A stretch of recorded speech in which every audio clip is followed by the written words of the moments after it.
Hello two family, नमस्ते, प्रणाम, जय माता दी, हर हर महादेव। कैसे हैं आप लोग? उम्मीद करते हैं कि आप लोग बहुत ही अच्छे होंगे, बहुत ही मस्त होंगे। स्वागत है आप सभी का मन्नी मिश्रा के लोकगीत पर। मैं आप सबके बीच एक बहुत ही सुंदर, बहुत ही प्यारा कजरी गीत लेकर के आई हूँ। तो प्लीज़ आप लोग से रिक्वेस्ट है कि आप लोग मेरे गीत को फुल वॉच कीजिएगा और अपना प्यार दुलार आशीर्वाद छोटी सिस्टर को भी दीजिएगा। तो चलिए मैं देर न करते हुए आप सभी को सुनाती हूँ। तो प्लीज़ आप लोग से रिक्वेस्ट है कि मेरा गीत बहुत ही छोटा सा रहता है, तो प्लीज़ आप लोग से रिक्वेस्ट है कि मेरे गीत को आप लोग फुल वॉच कीजिएगा और सुन करके कमेंट बॉक्स में ज़रूर बताइएगा कि ये गीत आप सभी को कैसा लगा। हमका धानी रंग चुनरिया जौना आई पिया होई जाई लड़ाई पिया ना। हमका धानी रंग चुनरिया जौना आई पिया होई जाई लड़ाई पिया ना। हो हमका धानी रंग चुनरिया जौना आई पिया होई जाई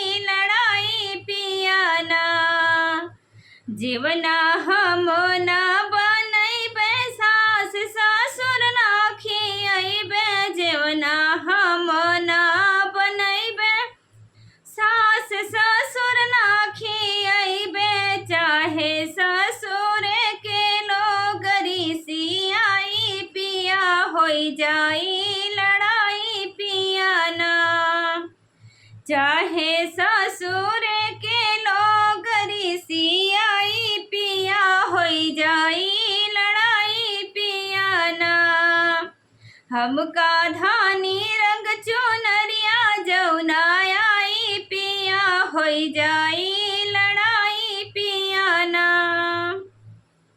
हमका धानी रंग चुनरिया जौना आई पिया होई जाई लड़ाई पिया ना।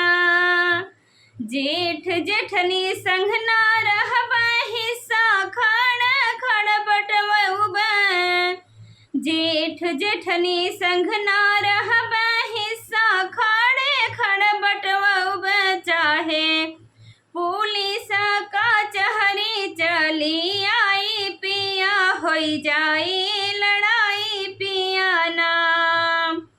चाहे पुलिस का चहरी चली आई पिया होई जाई लड़ाई पिया ना।